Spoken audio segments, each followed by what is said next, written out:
So, pupunta kami sa BGC ngayon para mag-celebrate ang anniversary namin. So, we're going to pick up my in-laws kasi gusto nila sumama. So, anyway, this is my outfit for today. Very casual lang siya. Nagdala lang ako ng jacket kasi just in case malamig doon, at least I have something to cover. So, yun lang. See ya!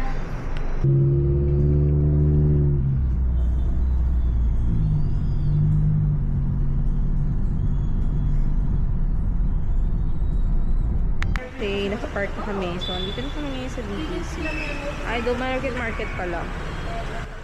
So, maglalakad kami papuntang Serendra. Hindi kami maghahanap ng restaurant for dinner. So, see you later!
Lutong dinner, tapos pahinga, movie, eat ng nachos.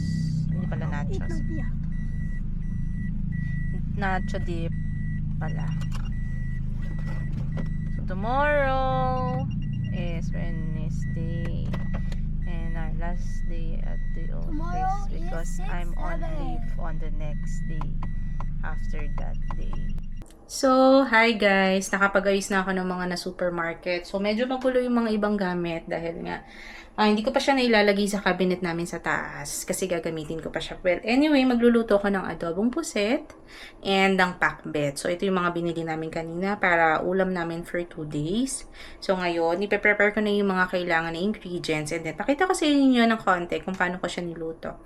By the way, marami kaming iayusin kasi nga malapit na yung Christmas party ni Enzo.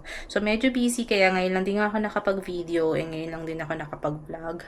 And then, kasi nga nung lumipat kami dito, so dami namin ginagawa, ang dami namin inaayos. Well, anyway, hinahabol ko yung panahon na sana makapag-vlog ulit tayo para at least, di ba, balik tayo sa dating gawin.